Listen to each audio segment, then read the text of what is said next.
সুপ্রিয় দর্শক, শুরু হচ্ছে সিনোরা আমি এখন কি করব। আর আজকে আমরা যে বিষয় নিয়ে আলোচনা করতে চাইছি সেটি একটি মানসিক অসুস্থতা।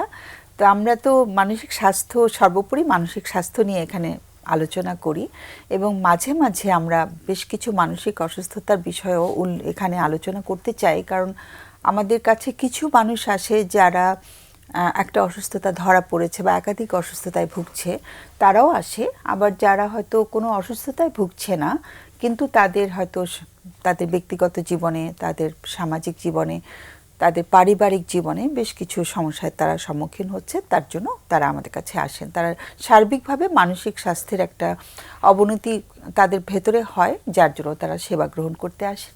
সেটি হচ্ছে একটি গ্রুপ। আরেকটি গ্রুপ হচ্ছে যারা কোনো মানসিক রোগের শিকার হয়েছে এবং যেই রোগটি থেকে তারা মুক্ত হবার জন্য তারা হয়তো মনোচিকিৎসকের কাছেও যাচ্ছেন, কারণ মনোচিকিৎসকেরও হেল্প লাগে সেখানে তারা কিছু ওষুধের চিকিৎসা তারা নিয়ে থাকেন এবং ওষুধের পাশাপাশি তাদের যদি সাইকোথেরাপিটাও হয়, তাহলে ওষুধ এবং সাইকোথেরাপি দুটো মিলে তারা যে মানসিক একটা অসুস্থতার মধ্যে ভুগছেন সেখান থেকে বেরিয়ে আসা তাদের পক্ষে সম্ভব হয়।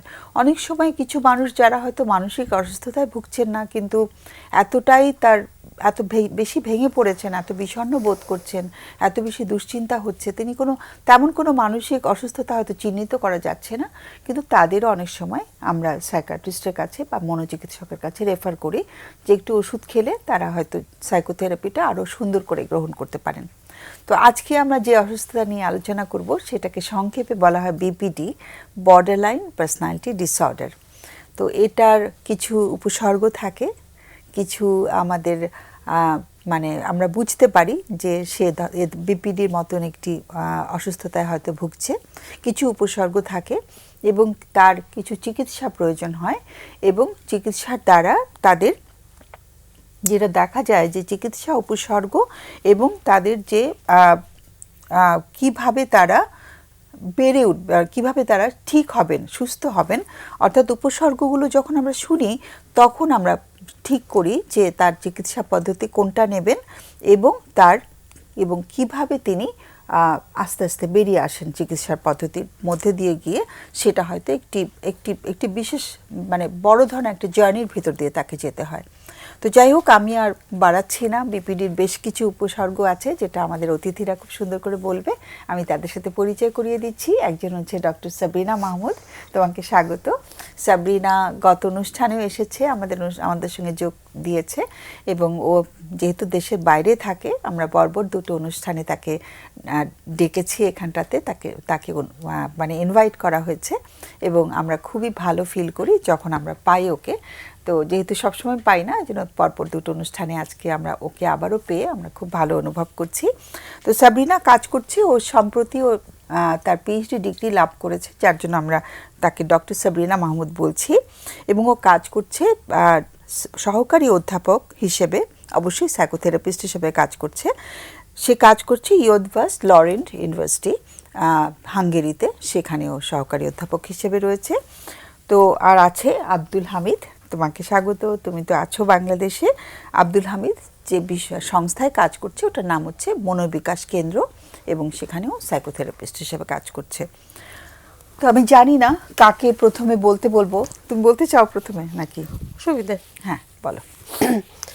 আচ্ছা, প্রথমে অনেক অনেক ধন্যবাদ বাংলা ভিশন এবং আপনাকে আমন্ত্রণ জানানোর জন্য। বাংলা ভিশনের যারা তোমাকে আমন্ত্রণ জানিয়েছে তাদের সবাইকে। হ্যাঁ, অবশ্যই। তো বর্ডারলাইন পার্সোনালিটি ডিসঅর্ডার বলতে আসলে আমরা যা বুঝি এমন একটি মানসিক অবস্থা যেখানে মানুষ আসলে তার আবেগ, আচরণ, সম্পর্ক এবং আত্মপরিচয় এগুলো দীর্ঘদিন ধরে একটা অস্থির অবস্থায় যখন থাকে তখন সেটাকে বর্ডারলাইন পার্সোনালিটি ডিসঅর্ডার বলছে। তবে বলার আগে যেটা আমার মনে হয় প্রথমেই বলে নেওয়া দরকার যে এটা কখনো যেন আমরা যেহেতু আমরা আজকে উপসর্গগুলো নিয়ে আলোচনা করব, কিছু পেলেই যেন নিজেকে না বলি যে আমার হয়তো বর্ডারলাইন পার্সোনালিটি ডিসঅর্ডার হয়ে গেছে বা অন্যকে বুলি না করি, এটার জন্য অবশ্যই মনোরোগ বিশেষজ্ঞের দ্বারা ডায়াগনোসিস হতে হবে। আর উপসর্গগুলোর মধ্যে যে প্রথমে আমি যেটা বললাম যে আবেগ, এখন যেমন হতে পারে যে তাদের এটা হচ্ছে যেমন তাদের ফিয়ার অফ অ্যাবান্ডমেন্ট থাকে, যে একটা আমাকে ছেড়ে মনে হয় চলে যাবে, যে যেটা আমরা গত পর্বেও আলোচনা করেছি, অ্যাটাচমেন্ট বা বন্ধনের বিষয়টা ওই জায়গাটা থেকে আসলে আসে। আর আমরা যেহেতু সাইকোথেরাপিস্ট, সো আমরা একটু কোর ইস্যুগুলো যখন আরও ভিতরে ঢুকি ক্লায়েন্টের, তখন বের হয়ে আসে যে তাদের এই যে অ্যাবান্ডমেন্ট বা এই জিনিসগুলো, যে আরেকজন হয়তো আমাকে ছেড়ে চলে যাবে। যেমন হতে পারে এক্সাম্পল, বারবার ফোন করছে, ফোন একবার না ধরলে অস্থির হয়ে যাচ্ছে, ও কেন ফোন ধরছে না। এবং এই উপসর্গগুলো শুরু হয় সাধারণত কিশোর বয়স থেকে, কিশোর বয়সে এটা শুরু হয় এবং দীর্ঘদিন ধরে এটা থাকবে। আবার এমনও আচরণ দেখা যায় যে আত্মহত্যারও একটা টেন্ডেন্সি, তারপর সেলফ হার্ম করা, সেলফ হার্ম, হ্যাঁ সেলফ হার্ম, আত্মহত্যার আইডিয়েশন এগুলো আসতে পারে। এবং সম্পর্কের ক্ষেত্রেও যেটা হয় যে মোট কথা হচ্ছে তাদের সব কিছুর মধ্যে একটা স্থায়ী আচরণ নাই, মানে কনসিস্টেন্সি নাই, বা এই হয়তো ফর এক্সাম্পল এই আমার প্রিয় মানুষ মেহতাব ম্যাডাম হয়ে গেল, কিন্তু কিছুদিন পরেই আবার আমি তাকে সহ্য করতে পারতেছি না, তো আমার আচরণের মধ্যে একটা স্থিরতা নেই, এটা হতে পারে। আবার যেটা হচ্ছে নিজের সম্বন্ধে সেলফ আইডেন্টিটি ক্রাইসিসেও এই আমার মনে হচ্ছে আমি খুব একজন কনফিডেন্ট মানুষ, শক্ত মানুষ, আমি ভেঙে যাব না কষ্টে, আবার এরপরেই আবার মনে হচ্ছে যে কিছুদিন পরেই মনে হচ্ছে যে আমার লো কনফিডেন্স, আমার দ্বারা কিছু সম্ভব না। হ্যাঁ, আবার অনেক সময় তারা শূন্যতাতেও ভুগে, যে লোনলি ফিল করছে, যে আমার কেউ নাই, ঘুম থেকে উঠলে যে কেউ হচ্ছে না, ফাঁকা ফাঁকা লাগে, হ্যাঁ, ফাঁকা ফাঁকা লাগে। এই বিষয়গুলো হচ্ছে উপসর্গের মধ্যে যদি দীর্ঘদিন ধরে থাকে। এবং যেটা হচ্ছে আমি একটু বলতে চাই যে এই ইয়ার জন্য বর্ডারলাইন পার্সোনালিটি ডিসঅর্ডারের চিকিৎসার পদ্ধতির ক্ষেত্রে সাইকোথেরাপি, মেডিসিনের ক্ষেত্রে হয়তো মেডিসিনের থেকেও সাইকোথেরাপি বেশি কাজ করে। যেমন মেডিসিনে হয়তো ডিপ্রেশন, অ্যাংজাইটির বা ওর যে ইম্পালসিভিটি, যেটার জন্য আর কি আত্মহত্যার ইয়াটা আসে, মানে আমরা অনেক সময় বলি যে আচরণে হুজুকে, মানে হঠাৎ করে অনেক শপিং করছে, তারপরে একই রকম জিনিস, মানে যেটা ইম্পালস হয়ে, যেটাকে বলে হঠাৎ করে একটা ডিসিশন নিয়ে ফেলে, সম্পর্ক ছেড়ে দিলাম, মনে হয়েছে সম্পর্ক এই আচ্ছা ঘুরতেছি, আবার সম্পর্ক ছেড়ে দিচ্ছি, এই জায়গাগুলো থাকে।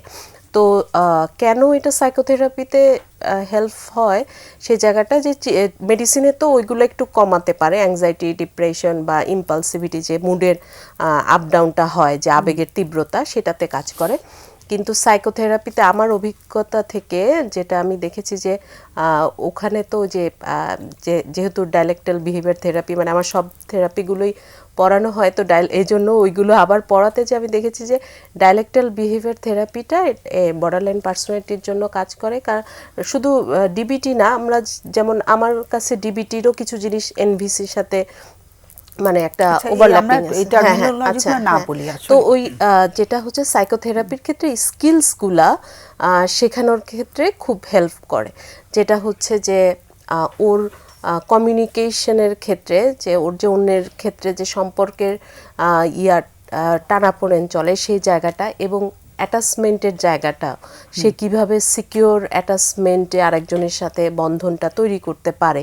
হ্যাঁ, যখন ও বুঝতে পারে সাইকোথেরাপিতে যে আমার এই কারণে এই জিনিসগুলো হচ্ছে, সচেতন হয়, তখন আমরা যে স্কিলগুলো যখন শেখানো হয়, সে ওই জায়গাটা থেকে বের হয়ে আসতে পারে। তারপর মাইন্ডফুলনেস ট্রেনিংটাও, যে কিভাবে বর্তমানে থাকা যায়, এটার জন্য যে আচ্ছা, মানে এই মাইন্ডফুলনেস ট্রেনিংয়ের ফলে যেটা হয়, ওই যে হঠাৎ আবেগের বশে একটা ডিসিশন নিয়ে ফেলা, সেই জায়গাটা থেকে সরে এসে যে আচ্ছা আমি এখন মানে ওয়েট করতে পারি, যে আজকে না, মানে আত্মহত্যা করার যখন তার ইয়াটা জাগে, সেই জায়গাটা থেকে তার স্কিলটা হয় যে আমি ধৈর্য ধরে থেকে একটু সময় নিয়ে দেখতে পারি।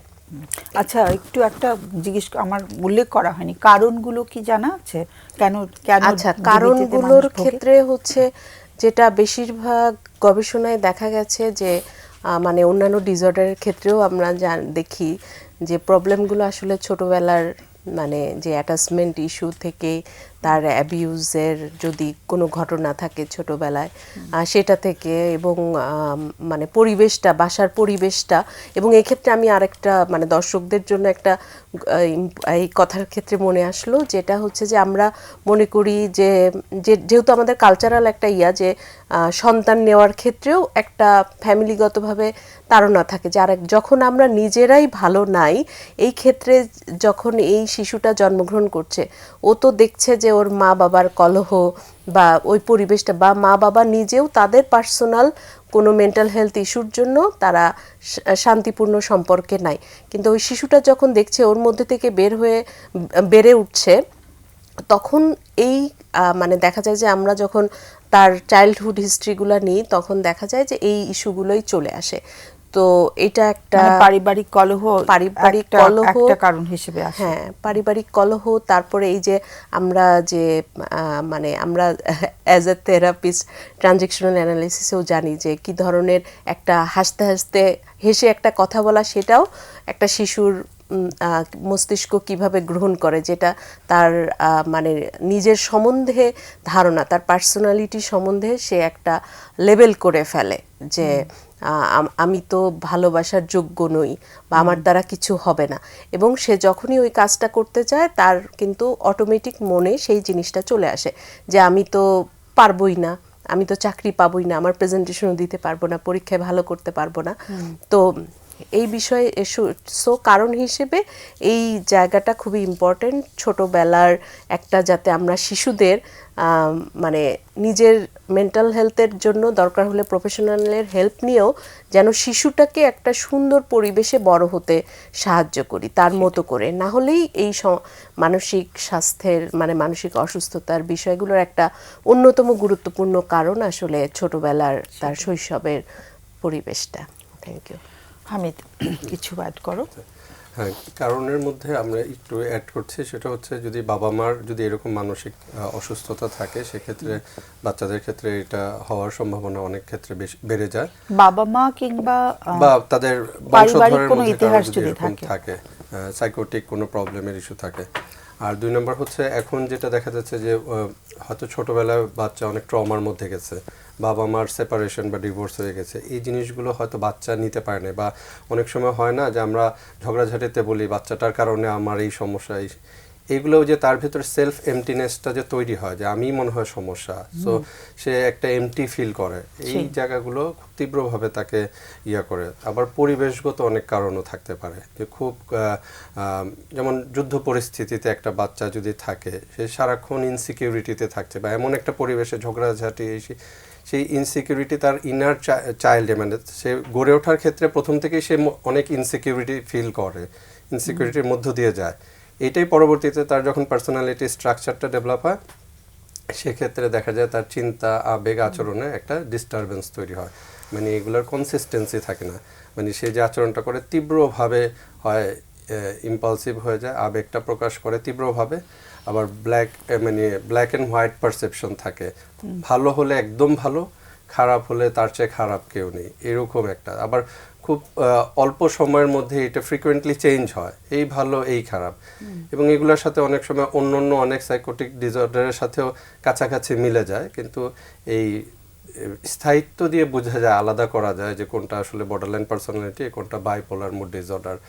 সো এই জিনিসগুলোর মধ্যে দিয়ে তারা আবার খুব সম্পর্কে খুব মানে তাড়াতাড়ি সম্পর্কে জড়িয়ে যায়, এবং সম্পর্কের কাছ থেকে ওদের অনেক বেশি প্রত্যাশা থাকে, হ্যাঁ, মানে আনরিয়েলিস্টিক, যেটা অবাস্তব এক্সপেকটেশন বা প্রত্যাশা, তখন দেখা যায় যে ওটা যখন পূরণ হচ্ছে না, তখন ওই হাত পা কাটা দিয়ে শুরু হয়, সেলফ হার্ম করে অ্যাটেনশনটা পেতে চায় তারা, আর তাদের আরেকটা ডিমান্ড থাকে, তারা খুব অ্যাটেনশনের মধ্যে থাকতে চায়। হ্যাঁ, অ্যাটেনশনটা পেতে চায় বললে একটু তাদেরকে জাজ করা হয়ে গেল, মানে তাদের মধ্যে নিড ফর অ্যাটেনশনটা খুব হাই থাকে আর কি। হ্যাঁ, মানে একটা অভাব বোধ, তো একটা ফাঁকা ফাঁকা ভাব, তো ভেতরটা যেহেতু খালি ফাঁকা, তখন অন্য কাউকে সঙ্গে নিয়ে তার সেই ফাঁকাটা Fulfill করতে ভরতে চায় আর কি। হ্যাঁ, সো ওটা ঠিক অ্যাটেনশন, ওরা যে ইচ্ছে করে অ্যাটেনশন চাইছে তা না, ভীষণ মানে খুব শূন্যতা কাজ করে তো ভিতরে, ওই শূন্যতাটা কি করে ভরাবে ওরা বুঝতে পারে না। মানে আমাদের অনুষ্ঠানেই একজন ফোন করেছিলেন অনেক আগে, তার মেয়ে বারবার সুইসাইড অ্যাটেম্প করছে এবং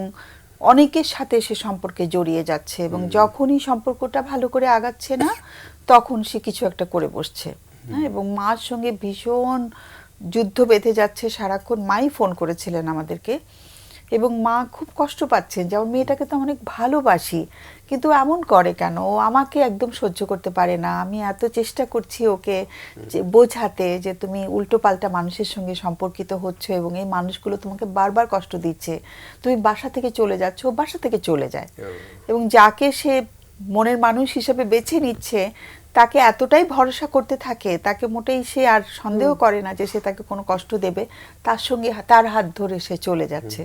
এবং যখন বিপদে পড়ছে তখন মা কাঁদতে কাঁদতে বলেছিলেন, তখন ফোন করছে যে মা আমি খুব বড় বিপদে পড়েছি, তুমি আমাকে উদ্ধার করো, তুমি আমাকে রক্ষা করো।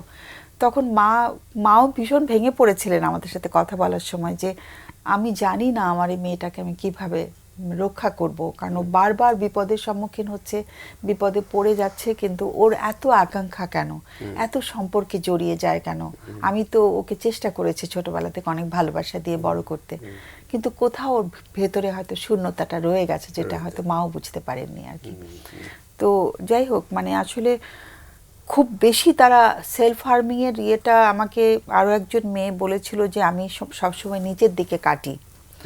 হ্যাঁ, আমি যাতে করে আমার হাতে টাতে কাটি না, নিচের দিকে কাটি, এবং উপর দিকে কাটলেও আমি মানে এমনভাবে কাপড় পরি যাতে করে কাটাটা দেখা না যায়, এবং শরীরে অসংখ্য কাটা আর কি তার। তো এই যে মানে তারা যে এত ক্ষতি করছে নিজের, সেটা মানে অসম্ভব, মানে ভয় পাবার মতন একটা ব্যাপার আর কি।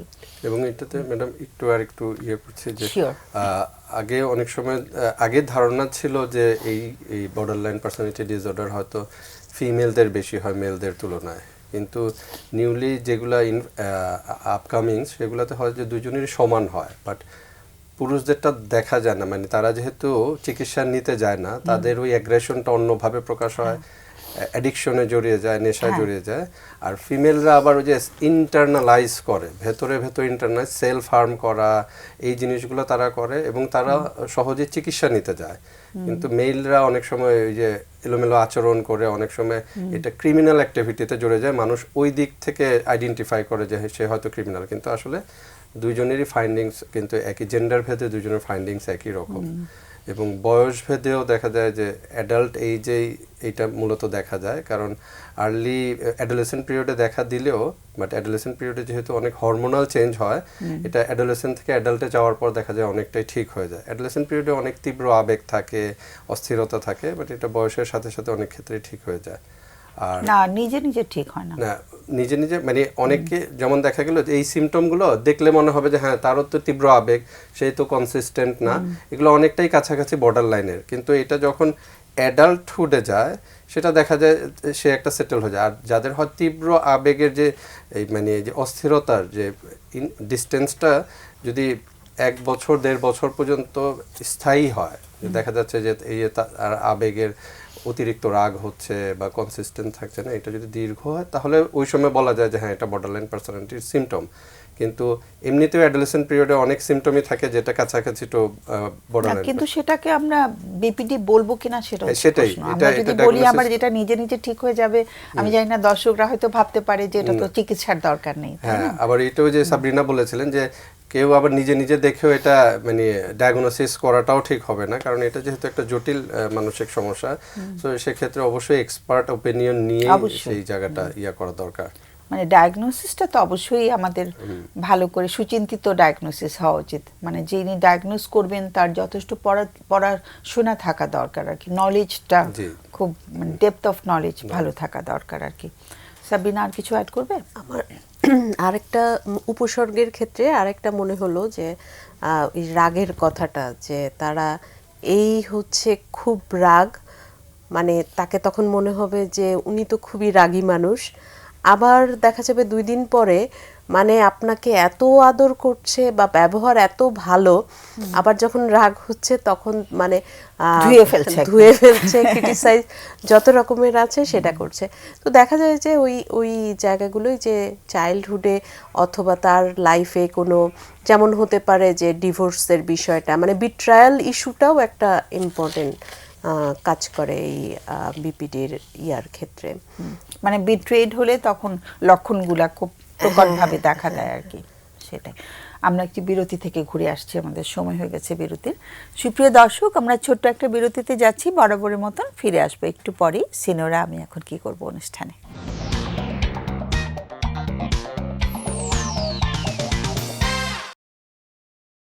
সুপ্রিয় দর্শক, আমরা ফিরে এলাম বিরতির পর সিনোরা আমি এখন কি করব অনুষ্ঠানে। আর আজকে আমরা যে বিষয় নিয়ে আলোচনা শুরু করেছিলাম সেটি হচ্ছে একটি মানসিক অসুস্থতা, যেটাকে সংক্ষেপে বিপিডি বলা হয়, বর্ডারলাইন পার্সোনালিটি ডিসঅর্ডার। তো আমরা আমাদের যেহেতু বিরতির আগে কোনো ফোন আসেনি, কোনো দর্শক আজকে আমাদেরকে ফোন করছেন না, দর্শকরা বোধহয় সব সমস্যার সমাধান পেয়ে গেছেন। যাই হোক, আমরা এখান থেকে সমাধান দিও না। তো আমরা বর্ডারলাইন পার্সোনালিটির চিকিৎসা, কারণ এবং আমাদের উপসর্গগুলো নিয়ে আলোচনা করছিলাম। আমাদের একটা ফোন আছে, ফোনটা নিয়ে নিই। হ্যালো হ্যালো, আমি সুরেশ বলছি। হ্যাঁ সুরিত, হ্যাঁ ঠিক আছে, আমরা Hello? শুনছি, আমরা শুনতে পাচ্ছি সবাই। আচ্ছা আচ্ছা, আমি শুনতে পাচ্ছি। হ্যাঁ, প্রশ্ন করে ফেললে ভালো হয়। আমাদের কাছে কি জিজ্ঞাসা আজকে? আমার নাম সুয়েব, আমি দক্ষিণখান থেকে বলছি, ঢাকার দক্ষিণখান থেকে। আচ্ছা, আমার বয়স 55। বয়স কত? 55। 55। আচ্ছা, জি, 55। তো আমার মানে কি যে আমি দুপুরে খাওয়া দাওয়া করে একটু ঘুমাইতে চাই, কিন্তু ঘুমাইতে গেলে আমার যে চোখটা লেগে আসলেই মনে হয় যে আমি মারা যাবো। আচ্ছা, এই এই মৃত্যু ভয়টা বেশি করে। আমি মানসিক ভাবে অসুস্থ, অনেক আগে আমি ওষুধ খেতাম, এখনো খাই, অনেক আগে থেকে শুরু হয়েছে, কিন্তু আমি অনেকটা ভালো হয়েছি, কিন্তু এখন মৃত্যু ভয়টা করে যে আমি বয়সটা অনেক হয়েছে, আমি যেন বৃদ্ধ হয়ে গেছি, আচ্ছা, আচ্ছা, আমি তো মারা যাবো। হঠাৎ করে মানে এইরকম দুপুরবেলা আমার লাগে এই অনুভূতিটা, কিন্তু রাতের বেলা আবার ঘুমটা ভালো হয়। ওষুধ খাই আমি ডেলপার-2 এবং এরিথ্রাপ্যান। আচ্ছা, ওষুধের নাম বলতে হবে না। ঠিক আছে। সাইকিয়াট্রিস্ট দেখেছেন, মনোরোগ বিশেষজ্ঞ দেখেছেন, তাই তো? জি জি, দেখিয়েছি। আচ্ছা, কতদিন ধরে ওষুধ চলছে? আমি ওষুধ খাচ্ছি 99 থেকে খাচ্ছি।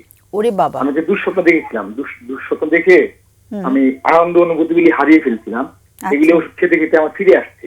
আচ্ছা, দুঃস্বপ্নটা কি ছিল? আমি দুঃস্বপ্ন দেখেছিলাম, দুঃস্বপ্ন দেখে আমি যখন অন্ধকার হয়েছে, কালো হয়ে গেছে দেখে আমি ভয় পেয়ে ঘুমের থেকে উঠেই আমার যেন আনন্দ অনুভূতিগুলি নষ্ট হয়ে গেছিল। আমি যেন কিছু কল্পনা করতে পারি না, আমার কিছু ভালো লাগতো না, আচ্ছা, হতাশায় ভুগতাম, এরকম লাগতো আর কি আমার কাছে। 99 সনে এই হ্যাঁ, 99 হলে এখন তো 26 শুরু হলো, তাহলে তো অনেক বছর, প্রায় 27 বছর, না 27 বছর না, 26 বছরই ধরতে পারি আমরা আর কি। 26 তো সবে শুরু হয়েছে, তাহলে এত বছর। এবং তখন বয়সটা ছিল, এখন যদি 55 হয়, 28 বছর বয়স ছিল। সো তখন হঠাৎ করে দুঃস্বপ্ন দেখার পরে এরকম উপসর্গ শুরু হলো কি? জি, মানে আমি স্বপ্ন দেখার পরে আমি ডাক্তারের কাছে গিয়েছি, মনোরোগ বিশেষজ্ঞ ডাক্তার ফিরোজ। আচ্ছা, নাম বলার, ডাক্তারের নাম বলার দরকার নেই। আচ্ছা আচ্ছা, তো ওনার কাছে যাওয়ার পরে আমি ওষুধ খাইছি, কিন্তু ভালো কোনোভাবেই আমি সুস্থ হচ্ছিলাম না। আচ্ছা, তারপর ধীরে ধীরে আমি খেয়েই যাচ্ছি, ধীরে ধীরে আমি ভালো হয়েছি, ওই অনুভূতিগুলি আমার ফিরে আসছে। তবু এখনো মাঝে মাঝে মনে হয় যেন আমি আনন্দ অনুভূতিগুলি হঠাৎ করে যেন মনে হয় মানে মাঝে মাঝে যে নাই, আনন্দ অনুভূতি নাই। আচ্ছা, আচ্ছা, আমি ওষুধ খেয়ে যাচ্ছি, এখন খাই ডেলপার-2 এবং আচ্ছা, ওষুধের নাম দরকার নেই আমাদের এখানে বলার। আচ্ছা, তো কিন্তু ওষুধের পাশাপাশি সাইকোথেরাপি কখনো নেওয়া হয়নি, তাই তো?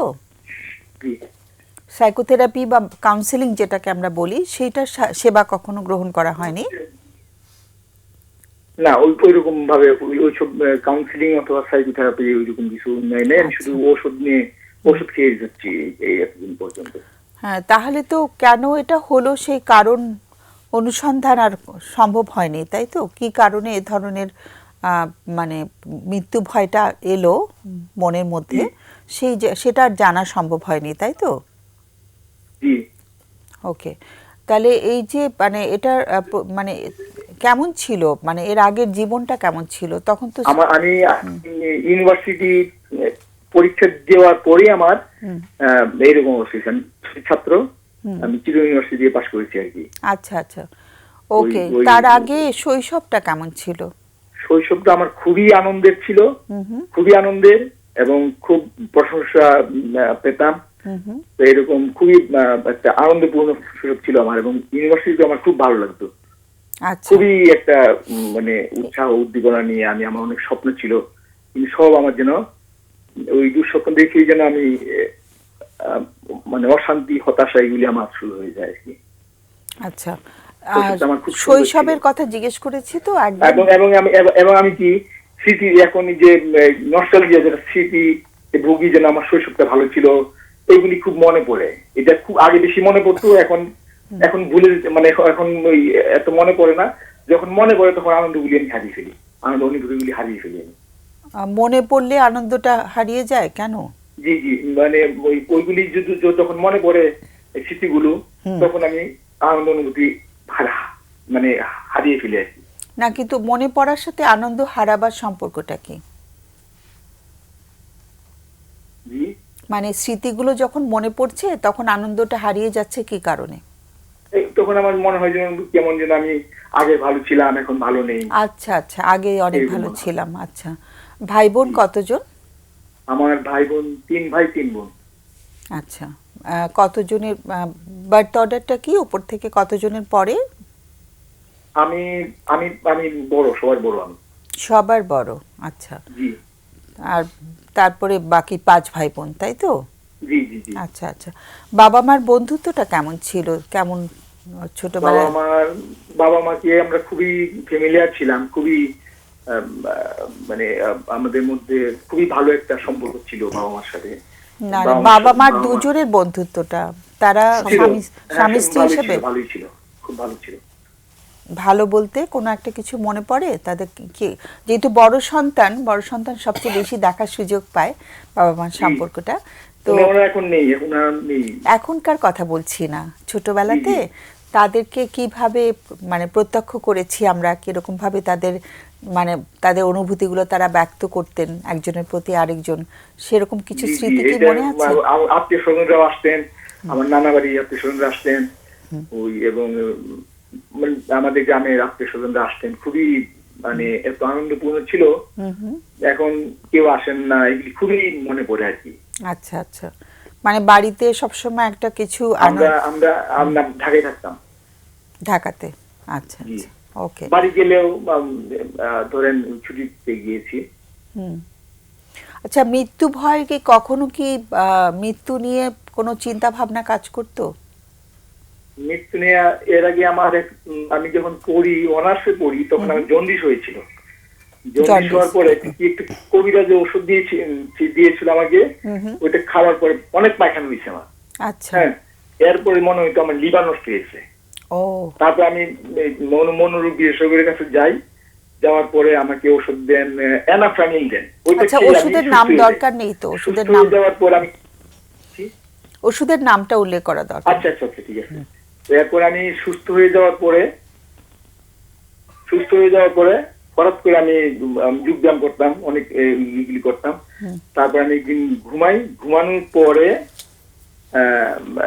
হঠাৎ করে মনে হলো যে আমি আমার সবকিছু অন্ধকার হয়েছে, আমার চেহারা নষ্ট হয়ে গেছে, এরকম দেখে কেমন একটু ভয় পেয়ে গেলাম। ভয় পাওয়ার পরে আমি ঘুম ভেঙে গেছে।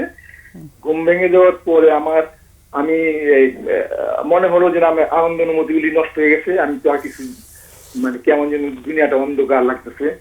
এবং এরপরে আমি এই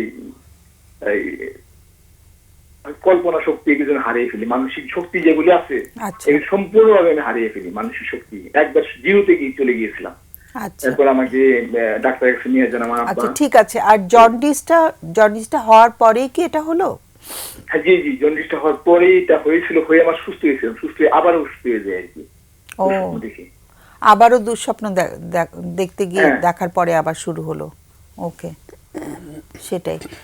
ওকে, একটু লাইনে থাকতে হবে, আমাদের অতিথিদের কোনো প্রশ্ন থাকতে পারে। আমরা আজকের জন্য আমাদের কাছে প্রশ্নটা কি? এখন প্রশ্ন, আমি যে দুপুরবেলায় যে এখন তুমি ওষুধ খেয়ে তো ভালো আছি, তো দুপুরবেলাটা আমি ঘুমাতে পারি না, শুইতে পারি না। আমি দুপুরবেলা শুইতে পারি না। শুইতে গেলে আমার চোখটা যদি বন্ধ হয়ে আসে, মনে হয় যেন আমি বৃদ্ধ হয়ে গেছি, আমি তো বাঁচবো না। আমার বয়স 55 হয়ে গেছে, আমি বাঁচবো না। এখন কি কোনো বয়সটা কাজের বেশি সাথে যুক্ত নেই? কোনো কাজকর্মের সাথে যুক্ত নেই? হয়ে- হ্যাঁ, কোনো কাজ করা হচ্ছে না এখন জি বর্তমানে? জি, কাজ করি আমি এখন শিক্ষকতা করি। তাহলে দুপুরবেলা ঘুমানোর সুযোগ হয় নাকি? জি, দুপুরবেলা কি ঘুমানোর সুযোগ হয়? মানে তখন তো শিক্ষকতার কাজে থাকতে হয় না? না না, তখন আমি অবসর দুপুরবেলায় আমার কিছু করতে মানে হয় না। স্কুলটা কি সকালবেলা থাকে? হ্যাঁ, সকালবেলা থাকে। সকালবেলা আমি মানে ক্লাস নেই। আচ্ছা, তো দুপুরবেলাটা আমার ঘুমাইতে গেলেই একটু চোখটা লাগে, খাওয়ার পরে একটু শুইতে ইচ্ছা করে। শুয়ে যদি আমি একটু ঘুমাতে যাই, তখনই আমার এরকম মনে হয় যেন আমি মারা যাব, আমি তো কবর দিয়ে ফেলবো আমাকে, আমি পচে যাব। এরকম একটা ভয় যেন আমি আর ঘুমাইতে পারি না। আমি যদি একটু হাঁটাচলা করি, তাহলে তার সেটার জন্য ভালো, এরকম মনে হয় আর কি। ওকে। ছেলে মেয়ে আছে? পরিবারে কে কে আছেন? জি, পরিবারে কে কে আছেন এখন? পরিবারে আছে আমার আমার স্ত্রী আছে, এক ছেলে এক মেয়ে আছে। আচ্ছা, ওকে। একটু লাইনে থাকতে হবে, কেমন? তোমাদের প্রশ্ন থাকলে করো। প্রশ্ন আছে? আচ্ছা, আপনি ইয়াকে কখনো কি কোনো নেশা জাতীয় কোনো কিছুর সাথে কি কোনো পরিচয় বা ওরিয়েন্টেশন ছিল কিনা? জি, মানে নেশা জাতীয় কোনো দ্রব্যের হয় না শৈশবে বা অ্যাডাল্টহুডে, ইউনিভার্সিটি লাইফে এরকম কিছু নেয়ার কি বলে সুযোগ হয়েছিল বা সুযোগ না, এটা মানে অভিজ্ঞতা। অভিজ্ঞতা হয়েছিল কিনা কি অভিজ্ঞতা? নেশা জাতীয় কোনো দ্রব্যের?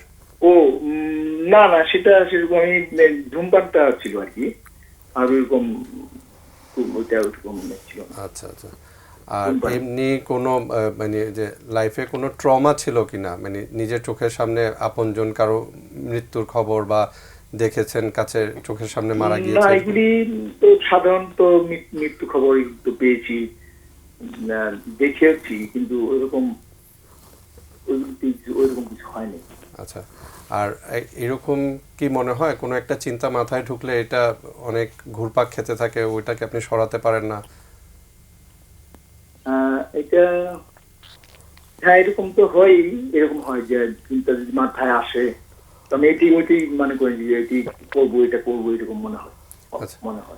আগে বেশি মনে হতো যখন মানে মানসিকভাবে সুস্থ ছিলাম, তো তখন আমার অনেক আনন্দ অনুভূতি অনেক বেশি ছিল, খুব বেশি ভালো লাগতো। যোগ ব্যায়াম করতাম, তখন আমার ধরেন মনের শক্তি এত বেড়ে গিয়েছিল যে আমি সব জয় করে ফেলতে পারবো, এরকম মনে হতো আমার। বুঝতে পেরেছি। আর একটা জিনিস বলবেন কি, মানে এখন কি এরকম হয় ছোটোখাটো কোনো অসুস্থতা হলে মনে হয় বড় কোনো কিছু হয়ে গেল কিনা এবং এটা দ্বারা আমার অনেক বড় ক্ষতি হয়ে যাবে কিনা বা মারা যাবো কিনা, এরকম চিন্তা আসে কিনা? কোনটা? মানে যেমন জ্বর, ঠান্ডা, কাশি হলো, হ্যাঁ, বা গা হাতে ব্যথা, এরকম কোনো কিছুতে কি অনেক ভয় লাগে? জ্বর একটু মাঝে মাঝে হয় এরকম, যে হ্যাঁ, যে এই যে হলে মনে হয় এরকম। মানে আতঙ্কিত হয়ে যান বড় কিছু হয়ে গেল কিনা, অনেক টেস্ট করাতে হবে এরকম হ্যাঁ কিছু? হ্যাঁ হ্যাঁ হ্যাঁ, এরকম মনে হয়। আচ্ছা এরকম আচ্ছা। মনে হয়। এবং খুব দ্রুত চিকিৎসা নেওয়া শুরু করেন, তাই তো? জি, আচ্ছা। পরিবারে অন্য কারো কি এরকম কিছু ছিল যে খুব অস্থির প্রকৃতির, বা বাবা মা বা ভাই বোনের মধ্যে কারো কি এরকম ছিল কিনা? আমার আব্বা ছিলেন, আমার আব্বা ওষুধ খেতেন, এইসব ওষুধ। কিসের ওষুধ? জি, ওই মানে মানসিক রোগের ওষুধ খেতেন। আচ্ছা আচ্ছা। উনার কি রকম সমস্যা ছিল? উনার সমস্যা, উনি রেগে যেতেন, আর হতাশাও ভুগছিলেন চাকরি জীবনে। আমি দেখছি আব্বাকে যে খুব বেশি রেগে যেতেন।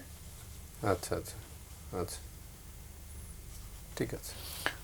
তো ঠিক মিললো না, মানে অনেক বাবার যদি অনেক রাগ তৈরি হয়ে থাকে, তাহলে তো ওটা পারিবারিক জীবনে ওটার একটা প্রভাব পড়েছে না? উম, প্রভাব পড়েছিল বাবার এই রাগের প্রভাবটা পারিবারিক জীবনের উপরে তো পড়ার কথা। পারিবারিক জীবনে হ্যাঁ, তো আমাকে একটু খুব শাসন করতেন, খুব শাসন করতেন। কিন্তু আমরা ঠিক উল্টোটা শুনলাম যে ভীষণ আনন্দ, অনেক কোনো কষ্ট ছিল না, সেটা আনন্দ ফুর্তি ছিল, খুবই শীত ছিল, কিন্তু বাবাকে খুব শ্রদ্ধা করতাম, নীতিবান ছিলেন এবং গর্ব করতাম। এটা আবার না না, ওইটা আলাদা জিনিস, কিন্তু একটা তো ভীতির মধ্যে থাকতে হতো, তাই না? বাবার যেহেতু রাগ হ্যাঁ, ছিল হ্যাঁ, বেশি। ভীতি, আব্বাকে ছোটবেলা খুব ভীতির মধ্যে থাকতাম, হ্যাঁ, শাসন তো করতেন, সেটা বাইরে বেশি দৌড়াদৌড়ি সেটা করতেন। উল্লেখ করা হয়নি এটা- আর কি। ওকে, মানে এখন জানা গেল আর কি। অতিথি প্রশ্ন পরে সাবরিনা, কোনো প্রশ্ন আছে? আচ্ছা, আপনি বললেন যে আপনার দুপুরে ঘুমাতে গেলেই মনে হচ্ছে যে মৃত ভয়, এটা কতদিন ধরে হচ্ছে? এটা আগে এটা তো আমার হয়নি না? আগে তো আমি তো আর গুরুতর অসুস্থ ছিলাম। এই ওষুধ খেয়ে আমি সুস্থ হয়েছি, অনেক সুস্থ হয়েছি আমি। কিন্তু সুস্থ হলেও মাঝে মাঝে খারাপটা লাগে, ওই খারাপটা মাঝে মাঝে লাগে, একটু কম মাত্রা। আর দুপুরের যে সমস্যাটা আমি বেশি ভুগি, এই সমস্যাটা দুপুরে আমার লাগে। যখন শুয়ে থাকি তখন মনে হয় আমি যখন চোখটা লেগে আসছে, তখনই মনে হয় যেমন আমি মারা যাব, আমি এইরকম মৃত্যু ভয় আসে আর কি। এটা এটা প্রতিদিনই এরকম হয়, কিন্তু আবার রাতে বেলা আর এই সমস্যা লাগে না। রাতে ঘুমাইতে গেলে আর সমস্যা হয় না, রাতে ওষুধ খাই তো সমস্যা হয় না। ওই না, এই সকাল বেলাও ভালোই লাগে, দুপুরে সমস্যাটা হয় বেশি। ঠিক আছে, আমরা আলোচনা করছি। এখন আমি কি করতে পারি? হ্যাঁ, এই আমাদের সমাধানটা অতিথিরা আলোচনা করবে, একটু আলোচনাটা মনোযোগ দিয়ে শুনলে ভালো হয়, কেমন? আর অনেক অনেক ধন্যবাদ আমাদের ফোন করার জন্য। আমরা খুব ভালো অনুভব করি যখন আমাদের দর্শকরা তাদের সমস্যার কথাগুলো বলেন। তো অনেক অনেক ধন্যবাদ আমাদের সবার পক্ষ থেকে, আর শুভকামনা থাকলো।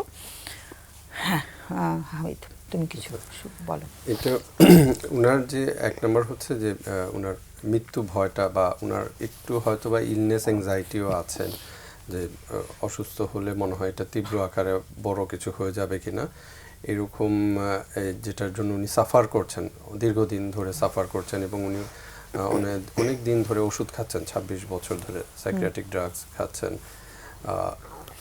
এটার জন্য আসলে সাইকিয়াট্রিক ড্রাগের পাশাপাশি মনে হয় কাউন্সিলিংটা অনেক হেল্প করবে ওনাকে। ওনার মধ্যে যে ভয়টা, ওনার একটা যেটাকে বলে যে ইললজিক্যাল, মানে এটা হয় যে এটার কোনো লজিক নেই উনিও বলছেন, বাট তারপরে ওনার ভয়টা অটোমেটিক্যালি চলে আসেন।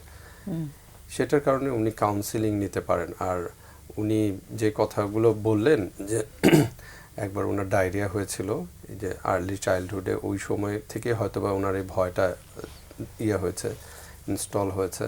পাশাপাশি ফ্যামিলি হিস্ট্রিতেও মনে হয় সাইকোটিক কোনো ইস্যু আছে। আমরা হয়তো আরও ডিটেল ফ্যামিলি অন্য মেম্বারদের কারো আছে কিনা এটা জানতে পারলে হয়তো পয়েন্ট করা যেত যে এরকম।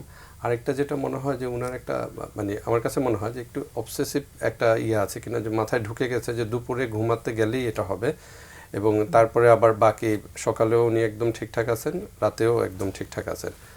সাধারণত যদি এমনি হয় যে দুপুরে আমরা যদি কেউ নর্মালি এরকম ভয় পাই, আমরা ওটাকে অ্যাভয়েড, সাধারণত মানুষ কী করে, যেটাকে ভয় পায় সেটাকে অ্যাভয়েড করার চেষ্টা করে, কিন্তু উনি ওই রিপিটেড প্যাটার্নটাই ফলো করছেন কিন্তু। সো এইটার জন্য আমার মনে হয় কাউন্সিলিং খুব ভালোভাবে হেল্প। কোনটা রিপিটেড? ওই যে দুপুরে উনি ঘুমাতে যাচ্ছেন এবং ভয় পাচ্ছেন, এমন না, আমরা ভয়ের কি, নেচারটা কি, মানুষ যেটাকে ভয় পায় সেটাকে অ্যাভয়েড করার চেষ্টা করে। আর এটা তো এমন ভয় না যে রাতের ভয়, যেটা আমাদের মৌলিক যে ঘুমটা একদম দরকার, সেইটা না, সেটা উনি খুব ভালো ঘুমাচ্ছেন। দিনের বেলা উনি প্রোডাক্টিভ আছেন, ওষুধ খেয়ে ঘুমাচ্ছেন, যাই হোক, কিন্তু উনি ঘুম হচ্ছে এবং উনি প্রোডাক্টিভ আছেন, সকাল থেকে ক্লাস নিচ্ছেন, প্রোডাক্টিভ আছেন। দুপুর বেলা এটাই হচ্ছে এবং উনি এটাই রিপিট করছেন যে ঘুমাতে গেলে আমার ভয় লাগে, উঠে যাই। হ্যাঁ, এইটা আমার কাছে মনে হয় যে এটা কি উনার এক ধরনের অবসেসিভ একটা থিঙ্কিং কিনা, যে এটা হলে আমার এই ভয়টা আসবে। হ্যাঁ, এবং কোনটা হলে? যে ঘুমাতে গেলে ভয় আসবে, ভয় লাগছে, মানে সেটা দুপুরে যদি দুপুরে ঘুমালে, মানে আগে থেকেই ভয়টা কাজ করছে, তাই বলছো? এই কোনো অনেক সময় হয় না, অবসেশনের কোনো একটা জায়গায় ফিক্সড হয়ে যায় না, এই কাজটা করলে এটা হবে। এখন ওইটা সে অ্যাভয়েডও করতে পারে না, কিন্তু ওইটা থেকে সে সাফারও করছে, এই ইয়ের মধ্যে, লুপের মধ্যে সে পড়ে যাচ্ছে। হ্যাঁ, কিন্তু আবার ওনার প্রোডাক্টিভিটি ঠিক আছে, মানে উনি যেটা বললেন কাজকর্ম ঠিক করছেন, কিন্তু সেক্ষেত্রে এই জায়গাটা আরও ডিটেইলে যাওয়ার জন্য আমার মনে হয় একটা কাউন্সেলিং খুব ভালোভাবে হেল্প করতে পারে, মানে যারা প্রশিক্ষণ প্রাপ্ত আর কি। প্রশিক্ষণপ্রাপ্ত কাউন্সেলিং।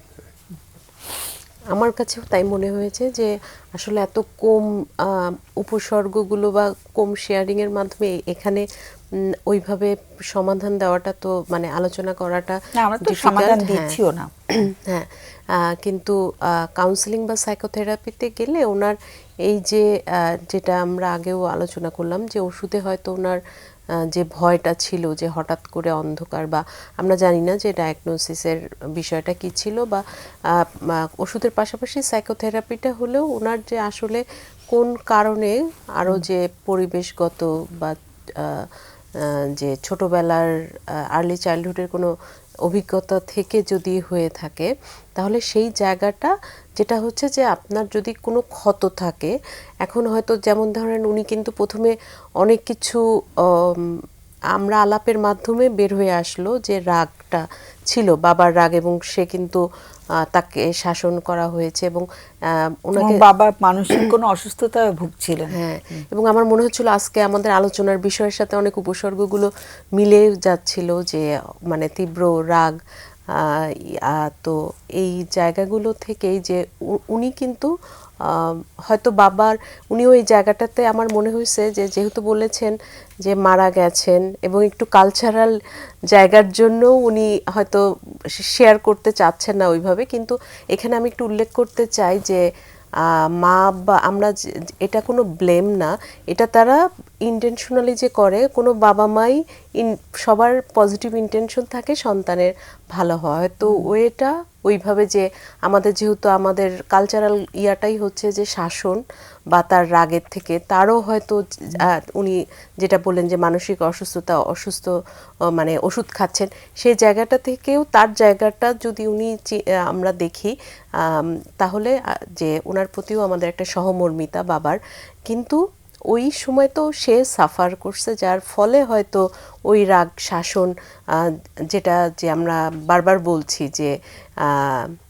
অনিচ্ছাকৃত কোনো আমার কথার যেটা হাসতে হাসতে বললাম, কিন্তু একটা বাচ্চা ওই বয়সে সে ওটা বোঝার মতো ক্ষমতা থাকে না, তার তখন শুধু আবেগীয় মস্তিষ্কই কাজ করে, ওরকম যৌক্তিক মস্তিষ্কটা কাজ করে না, এজন্য সে অনেক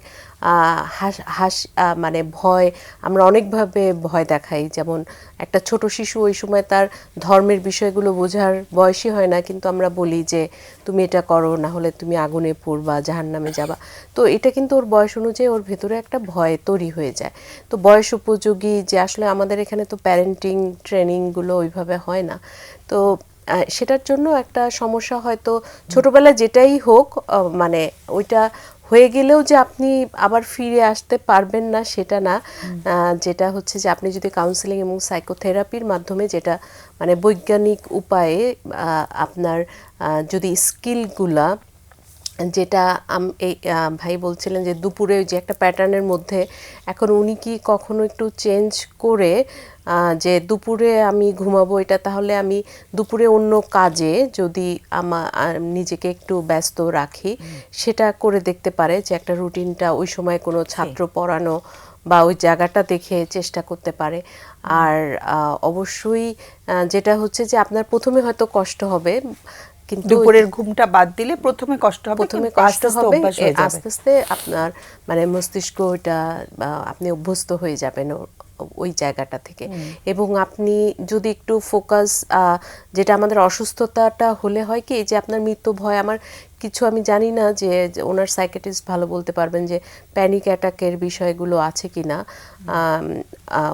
ওই জায়গা থেকেও হয়তো অ্যাংজাইটি তৈরি হতে পারে। তো যেটাই হোক আমার যেটা মানে ওনার প্রতি পরামর্শ থাকবে যে আপনি একটু আপনার মানে লাইফ স্কিলসগুলা আপনি যে বিষয়ে শিক্ষকতা করছেন সেই জায়গাটায় আরও কিভাবে দক্ষ হওয়া যায়, শুধু হচ্ছে যে মানে আপনি যদি ওই লুপের মধ্যেই ওই চিন্তাটার মধ্যেই থাকেন যে আমার বাবাও মানসিক রোগী ছিল, আমি মানে বংশানুক্রমিকভাবে আমারও হয়েছে, আমি এটা পারছি না, আমার এটা ভয় হচ্ছে, ওই নিজেকে একটু অন্য কাজে ব্যস্ত হলে তখন আপনার ব্রেনটাও ওই নতুন কোনো অভিজ্ঞতা বা দক্ষতা, আপনি যেমন আপনি যে বিষয়ে টিচার সেই বিষয়ের আপনি ট্রেনিং নিতে পারেন। হ্যাঁ, পাশাপাশি মানুষ কিন্তু অনেক বিজনেস করে, এখন তো অনলাইনের যুগ, অনেক ফ্রিল্যান্সিং কিছু MS অফিসের এগুলো শিখে বা কম্পিউটারে বিভিন্ন কোর্স, গ্রাফিক্স ডিজাইনার বা আপনি যে সাবজেক্টে পড়েন সেটা, মানে মোট কথা মানে হচ্ছে দুপুর বেলাটা দিনের বেলাটা না ঘুমিয়ে নিজেকে ব্যস্ত রাখা আর হ্যাঁ, কি, ব্যস্ত রাখা যেটা এবং মানে অর্থপূর্ণ কিছু আর কি। জি। আর হচ্ছে যে এই যে ভয় লাগা, ওই জায়গাটায় একটু চিন্তা করা যে আমার মানে ওই সময় কোনো চিন্তা আসে নাকি, যে আমার কোনো হয়তো হঠাৎ করে আপনার আসতে পারে ছোটবেলার কোনো মানে মানসিক আঘাতের একটা অভিজ্ঞতা, যেটা হয়তো ক্ষত হয়ে আছে, কিন্তু আমাদের সাইকোথেরাপির মাধ্যমে যেটা উদ্দেশ্য থাকবে যে আপনার যেটা ক্ষতটা এখনো হিল হয় নাই, যেটা আপনাকে বারবার ডিস্টার্ব করছে, ওই জায়গাটাতে আমরা কিভাবে ক্ষতটা সারিয়ে আপনাকে আপনি আপনার প্রাত্যহিক জীবনে, এখন যেমন একটা ঘুমের সমস্যা হচ্ছে, আপনি যাতে স্বাভাবিক জীবনে ফিরে আসেন, এটাই আমাদের চেষ্টা থাকে। Thank you. মানে দুপুরের ঘুমটা বাদ দিয়ে একটু হাঁটতেও যেতে পারে, একটু বিকেলের দিকে যদি হাঁটাহাঁটি করে বাইরে গিয়ে, আমার মনে হয় সেটাও রাতের ঘুমটা আরও সুন্দর হবে। তাতে করে ওষুধ দিয়ে ঘুমাচ্ছে তো এমনিতেই সুন্দর ঘুম হবে তখন। তো আমরা একটা ফোন নিয়ে আসি, কেমন? হ্যালো। জি, আসসালামু আলাইকুম। ওয়ালাইকুম সালাম। জি, আমি একটি বেসরকারি চাকরি করি। আমার বয়স হচ্ছে 41। ওকে। আমার ওয়াইফ 36। সে হচ্ছে একজন ডক্টর, কিন্তু আমার ওয়াইফ হচ্ছে সূচিবাহী, মানে আচ্ছা। বাংলাতে যেটা বলে হ্যাঁ। খুব বেশি পরিষ্কার পরিচ্ছন্ন বাড়ি।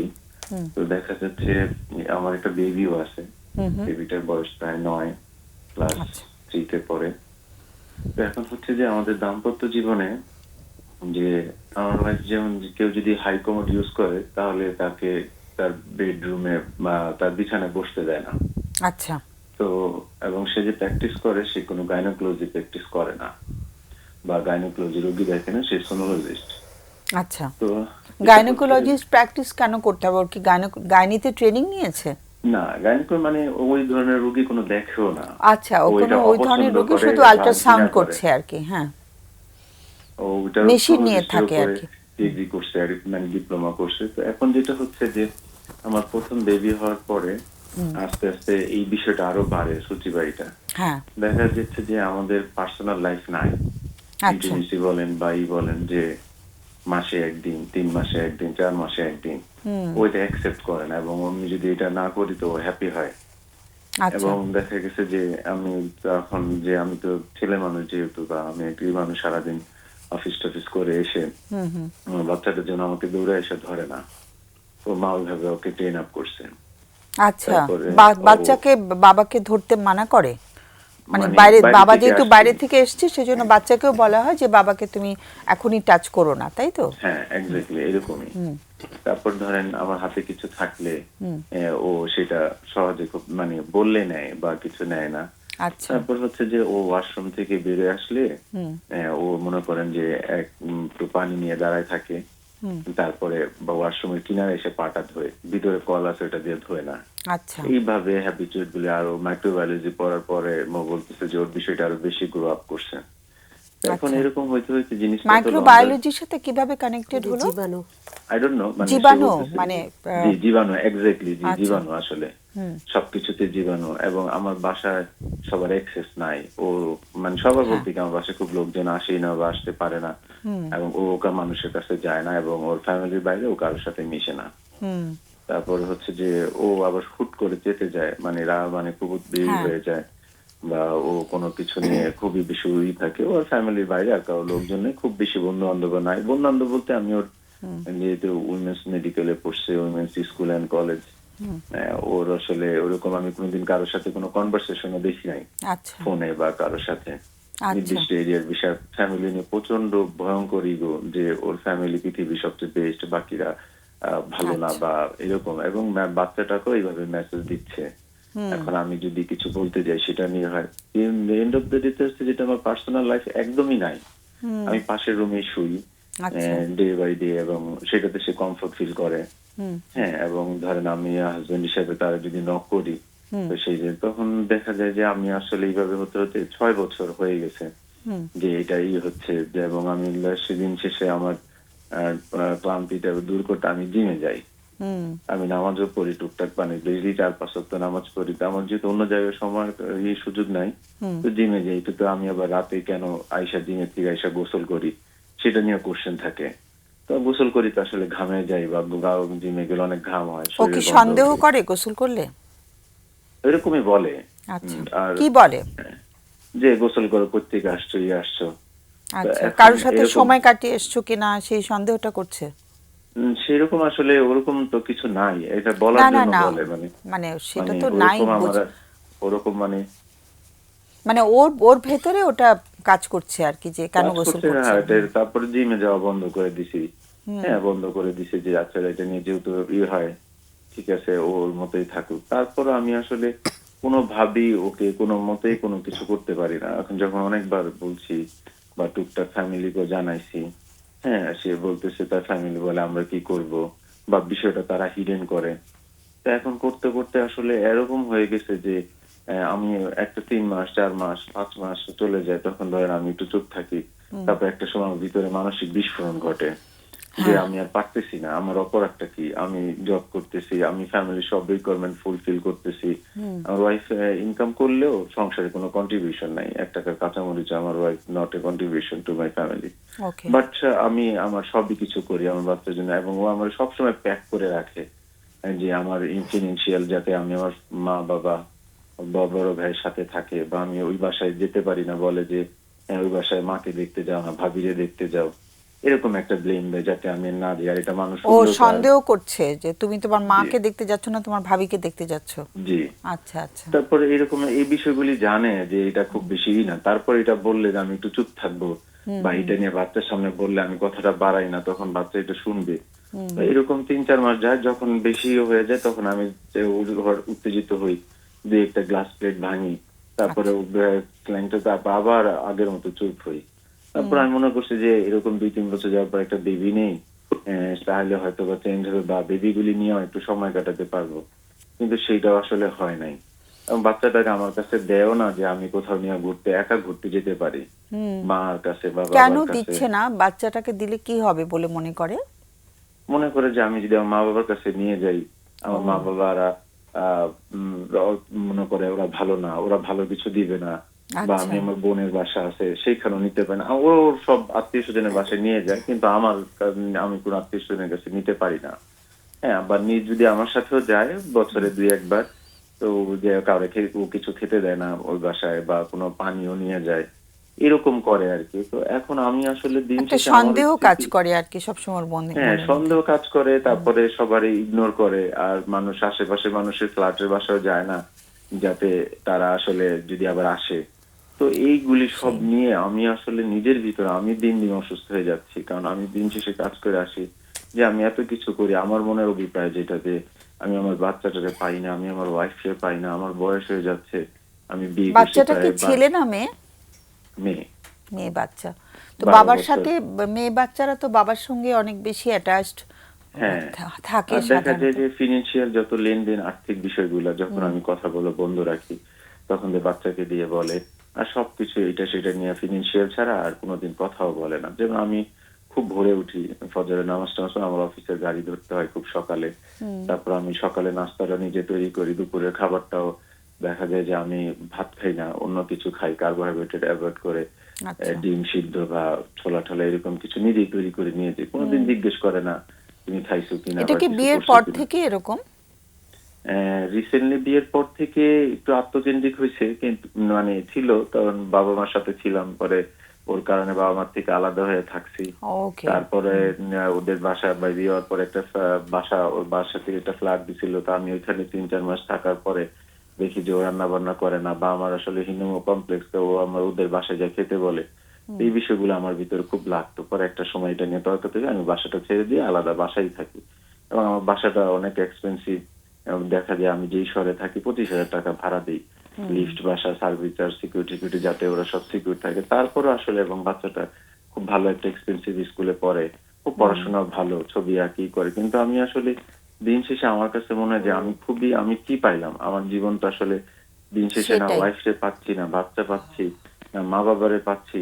আর মেজরিটি অনেক সময় বাসা দেখা গেছে ওরা হুট করে বাসা থেকে চলে আসছে, দেখি অফিসে, বাসায় আসলাম 8টার দিকে, দেখি ক্লক কেউ তালা নেই। মারা, ওরা কই গেছে, নানু বাসায় চলে গেছে উইদাউট নোটিশে, যাচ্ছে যাচ্ছে। আমার বাচ্চাটা আমার বাসাতে, আমার দাদা দাদির বাসায় যেতে চায় না, নানু বাসায় যেতে চায়, কারণ মা ওইভাবে তৈরি করছে ওরে, হ্যাঁ হ্যাঁ। এবং ফ্যামিলি থেকেও ওইভাবে। আবার ওর মা ছিল কর্মজীবী, উনি রিটায়ার্ড করছেন, উনি হচ্ছে টাকা দিয়ে আনন্দ কিনতে চায়, ব্যাপারটা হচ্ছে এরকম, অনেক গিফট দেয় দামি ঠামি। মা হাউস ওয়াইফ, বাবা রিটায়ার, মানে ওরকম কিছু করেন, ওনাদের আসলে ইয়ে নাই। তো আমি আমার ফ্যামিলি, বাচ্চা সবকিছু সর্বোচ্চ প্রয়োজনটা মিট করি, বা আমার শহরে বা এই জায়গায় যতটা এক্সপেন্সিভ করা যায় ওদের জন্য আমি সব করি। আচ্ছা, কিন্তু আমি এখন স্ত্রী কি জানেন যে তার হাজবেন্ড তাকে নিয়ে আলোচনা করছেন? স্ত্রী কোথায় এখন? না না, জানে না। ওরা বাসায় মেজরিটি সময় 3-4 দিন থাকে না, কোনো সময় 1 সপ্তাহ থাকে না, আচ্ছা আচ্ছা। রাতের খাবারটাও পাই না। তো আমার ভিতর একা থাকতে থাকতে খুব ভয় কাজ করে, যে মাঝে মধ্যে মনে হয় সুইসাইডাল ডিসিশন নেই, মাঝে মধ্যে ভয়, মানে এত কমপ্লেক্স কাজ করে যে আমার অপরাধটা কি, কতক্ষণ হতাশ থাকি। আচ্ছা, বিয়ের পর থেকেই তো বোঝা গেছে যে ওর যে মানে এই যে আমি ফর ইউর কাইন্ড ইনফরমেশন, আমরা কিন্তু পছন্দ করে বিয়ে করি, আমাদের 12 বছরের রিলেশনশিপ ছিল। আমি ইন্টারমিডিয়েট তখন বোঝা যায়নি ওর যে সুচিবাই না, বা তখন তো আসলে সুচিবাই বিষয়টা যদি বলি, তখন কি আমরা বেড শেয়ার করছি, তখন কি আমরা একই রুমে একই ছাদের তলায় থাকছি, বাইরে দেখা হয়েছে 2-4টা কথা কিন্তু বলছি, অনেক তখন সময় এরকম খুঁতখুঁতে ছিল না। ভাবটা তো বাইরেও থাকে, বাইরে গিয়ে টয়লেটে না, যেতে ওই চায় না। সময়তে এই সুচিবাই বিষয়টা এত ছিল না। আচ্ছা। এইটা বিয়ের পর, মানে বিশেষ করে বেবি হওয়ার পর আরো বেশি বাড়ছে। আচ্ছা, বেবি হওয়ার আগে কম ছিল ব্যাপারটা। কম ছিল, কম ছিল, ফ্যামিলি এটা জানে। আচ্ছা। হ্যাঁ, ও বাবা মাও জানে, কিন্তু এটা বাড়তে বাড়তে এখন আমার ব্যক্তিগত লাইফে মনে করো আমি মানে এই বাসাতে 6টা বছর ধরে আছি, আমার বাচ্চার বয়স প্রায় 9 পড়ছে। এই 6 বছরের মধ্যে আমি হয়তো গুনে গুনে বলতে পারবো আমার ওয়াইফের সাথে আমি কতদিন সময় কাটাইছি। মানে ফিজিক্যাল ইন্টিমেসিটা অনেকই জি। কমে গেছে আর কি। অনেক কমে গেছে, নাই বললেই চলে, এবং তা সেটাই। আমার মতামতের উপর নির্ভর করে না। আমি কোনোদিনই এরকম হয় নাই যে আমি আমার ওয়াইফের নক করছি বা পাইছি। হ্যাঁ। তারপর দেখা গেল আমি ফজরের নামাজের সময় উঠছি, ওরে বললাম ডাক দিয়ে উঠে নামাজ পড়ো, হ্যাঁ, তো বলতেছে যে ধরেন এমন একটা ব্লেম দিল, হ্যাঁ নামাজের জন্য না এইসবের জন্য ডাকতেছো। আচ্ছা, আমি উপর আচ্ছা। থেকে ডাকাও বন্ধ করে দিছি। ঠিক আছে, একটু আমাদের সময় সংক্ষিপ্ত হয়ে আসছে তো, সো আমরা আমি আজকে শুধু লাস্ট প্রশ্নটা করতে চাই আসলে, Sure, যে please, আপনাদের তাড়াতাড়ি। অনুষ্ঠানটার নাম, যে আমি এখন কি করব। আমি নিজে আসলে ফার্স্টে যে আমি এখন কি করব, যে আমি আসলে কোনো সিদ্ধান্ত, কিছুক্ষণ নামাজ পড়ে আবার যখন হতাশ হই যে আমি তো কোনো নেশা মানে পানি কি করি কি না, তখন সিদ্ধান্তর খারাপ কথা লাগে। মাথায় আসছে একটু বললে ভালো হয়। কোনো সিদ্ধান্ত কি নিতে ইচ্ছে করছে? হ্যাঁ, আমি আসলে এরকমও যে ভয় পাওয়ানোর জন্য 2-3 বার ডিভোর্স লেটার তৈরি করে না দেখাইছি, রাখছি, সেগুলো আবার ব্যাগ থেকে নিয়ে বাট নিছি। সেটা তো এবং সিদ্ধান্ত, মানে ওকে ভয় পাওয়ানোর জন্য, কিন্তু সেটা তো মানে একেবারে সিদ্ধান্ত নিয়ে তো না, করা হয়। একেবারে এটা অনেক, কিন্তু এইবার রিসেন্টলি আমি একেবারে মোটামুটি ডিটারমাইন্ড যে আমি আর পারতেছি না, আমার আচ্ছা, নিজের আচ্ছা। বাঁচতে হইব, আমি আর পারতেছি না, ফ্যামিলি, বউ, Okay. বাচ্চা, অফিসের প্যারা, আমি নিজের মধ্যে নিজের ঠিক অস্তিত্ব আছে, আসলে আর নাই। প্রশ্নটা কি আজকের জন্য আমাদের কাছে? যে আমি আসলে আমার ওয়াইফকে এটা বলছি তুমি একটু কাউন্সিলিং নাও, বা ওর না না, ফ্যামিলি প্রশ্নটা বলছি করে ফেললে ভালো হয়। যে আমি ওর ফ্যামিলিকেও জানিয়েছি ও কাউন্সিলিং নিচ্ছে না বা কোনো ট্রিটমেন্টও যায় না। তাহলে ওকে ওইভাবে কিভাবে আমাকে ট্রিটমেন্টে ঝুলিয়ে রাজি রাখতেছে। করাবো, এটাই কি প্রশ্ন? হ্যাঁ, ও যদি ট্রিটমেন্ট করে, মানে আমি একদম অনেস্ট যে ও ট্রিটমেন্ট করে ভালো হলে আমি অবশ্যই চাই আমার বউ বাচ্চা নিয়ে সারা ওকে, জীবন থাকতে। এটা কিন্তু তাহলে যদি না প্রশ্নটা করে- আমরা তৈরি করে নিচ্ছি। আমি একটু অতিথিদের কাছে যাই, আমাদের সময় ফুরিয়ে যাচ্ছে তো, একটু জি। ওদের টুকটাক প্রশ্ন থাকতে পারে, আমাদের শেষ করে ফেলতে হবে একটু তাড়াতাড়ি। জি। তো একটু লাইনে থাকতে হবে। সাবরিনা, প্রশ্ন থাকলে করো। কোনো প্রশ্ন নেই। হামিদের প্রশ্ন আচ্ছা, আছে? আপনার ওয়াইফ কি অনলি চাইল্ড? সরি, বুঝি নাই। মানে উনি কি একটাই সন্তান আপনার ওয়াইফ? না, এক ভাই এক বোন। এক ভাই এক বোন।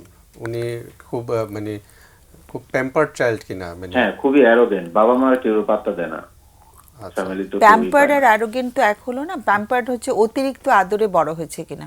না, অতিরিক্ত আদরে, মানে মা বাবা কর্মজীবী ছিল, আদর ছিল, কিন্তু সে খুবই মানে কারো বিষয়ে কিছু উনি যেটা সিদ্ধান্ত নিবে মনে করি ওইটাই ঠিক, আর ফ্যামিলি ওই জন্য ঘাটায় না, আচ্ছা। কারো পাত্তাও দেয় না আসলে এরকম ভাবে। আচ্ছা। আবার ওনার আবার স্পেসও দেয়, সত্যি কথা বলতে, আচ্ছা, যে এটা একটা ভুল হচ্ছে বা এটা আসলে ওই ছেলেটা এরকম করতেছে, ওনাদের টুকটাক জানাইছি, সেটা ওনারা আসলে ওইভাবে আমলে আচ্ছা, নেয় আরেকটু না বা প্রশ্ন অভিযোগ আছে, করে। একটু প্রশ্নটা করে নিই। ওনার বাবা মার মধ্যে কি কারো এরকম কোনো সমস্যা আছে?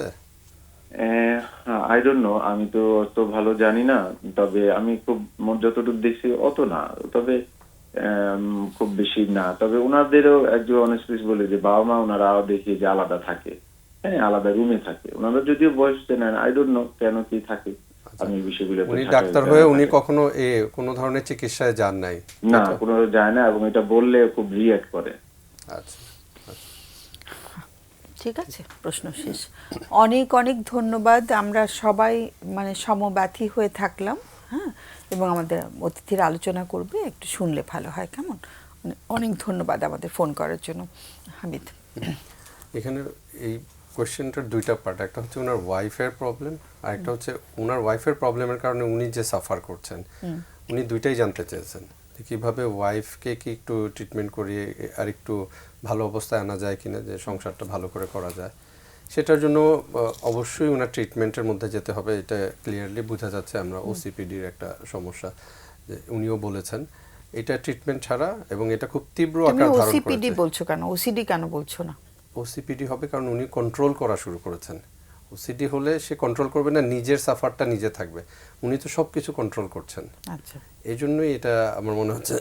কিন্তু আমার তো ওসিডির দিকে বেশি লাগছে, কারণ জার্ম টার্ম নিয়ে হ্যাঁ, অতিরিক্ত সেটা আছে, কিন্তু সেটা নিয়ে সে সারাউন্ডিং সবকিছু কন্ট্রোল করার চেষ্টা করছে বলে এটা একটা পার্সোনালিটি ডিসঅর্ডারের মধ্যে পড়ে যাওয়ার আমরা সম্ভাবনা আছে। ওসিডি বলি, কারণ আচ্ছা। ওসিপিডি বললে আবার এটার আবার আরো ডালপালা তৈরি হবে আচ্ছা। আর কি। আর আরেকটা যেটা হচ্ছে যে উনার যে বিষয়টা, উনি সর্বোচ্চ উনার মতো করে চেষ্টা করছেন। আমার মনে হয় উনার কেয়ারের জন্য, কারণ উনারও হয়তো সাইকিয়াট্রিস্ট দেখানো দরকার, কারণ উনার সুইসাইডাল থট আসেন। উনার যে এনভায়রনমেন্টের কথা বললেন, খুবই অমানবিক, মানে আসলেই খুব কষ্টকর একটা জায়গা। সেই ক্ষেত্রে উনি যদি সেলফ কেয়ার করা শুরু করেন, আচ্ছা ওয়াইফের পার্টটা আলাদা, উনার পার্টটাকে উনি যত্ন নেওয়া শুরু করেন। আর উনাকে এটাও বুঝতে হবে যে আপনি সব কিছু করেও আসলে হ্যাপি রাখতে পারবেন না। সো আপনাকে বুঝতে হবে একটা জায়গায় থামতে হবে, আপনার যত্নের জায়গাটা আপনাকে এনশিওর করতে হবে। আর বাকিটা যদি উনারা ট্রিটমেন্টে যান, তাহলে ট্রিটমেন্ট করালে হয়তো আপনিও ভালো থাকবেন। দেন আপনি ভালো থাকা অবস্থায় আপনি যে সিদ্ধান্ত নেবেন, অ্যাডাল্ট মানুষ, উনারও রাইট আছে যে কোনো ধরনের সিদ্ধান্ত নেওয়ার, সেই সিদ্ধান্ত উনি নিতে পারেন। আচ্ছা, মানে কি সিদ্ধান্ত? সিদ্ধান্ত উনি যেটা বললেন যে উনি সেপারেশনে যেতে চান, কারণ এরকম অবস্থায় উনি থাকতে চান। উনি বলেছেন আমার তো জীবন আছে, আমি কি পেলাম, সবই তো হারাচ্ছি, মানে এইভাবে কতদিন যাব। ডিভোর্সের কিছুটা সেটা যদি উনি যেতে চান, চিন্তাভাবনা করছেন। এখন ক্রাইসিস মোমেন্টে না গিয়ে বরঞ্চ বেটার অবস্থায় নিজেকে নিয়ে তারপরে সিদ্ধান্তটা নেন। কারণ ওনার বাচ্চার সাথে ওনার আবার একটা হয়তো টান আছে, কারণ উনি বারে বারে বলছিলেন যে আমার বাচ্চাটাকেও আমাকে কানেক্ট করতে দিচ্ছে না, এরকম একটা অবস্থা। তো পরে একটা সিদ্ধান্ত নিয়ে যেন আবার সাফার না করতে হয়। তো এখন আপনি সাফার করছেন, আপনি একটা বেটার অবস্থায় আসেন। বেটার অবস্থায় কিভাবে বেটার আসবো? অবস্থায় যে উনি নিজের সেলফ কেয়ার করে, উনি কাউন্সিলিং নিয়ে যদি বুঝেন যে আসলে উনার ওয়াইফের যে সমস্যাটা, কাউন্সিলিং না বলে সাইকোথেরাপি বলো। আচ্ছা, সাইকোথেরাপি কাউন্সিলিংটা অন্য অনেক কিছুতে ব্যবহার হয় তো শব্দটা। Okay. Psychotherapy is more scientific আর কি। সাইকোথেরাপি নিয়ে উনি যদি উনার বুঝতে পারেন উনার রিয়েলিটিটা, আসলে উনার ওয়াইফের যে সমস্যাটা, এটা একদম সমাধান হয়ে যাবে না, এটা মেইনটেইন করতে হবে। হয়তো উনি ওষুধ এবং ট্রিটমেন্ট নিলে ম্যানেজ করতে হবে, maintain না।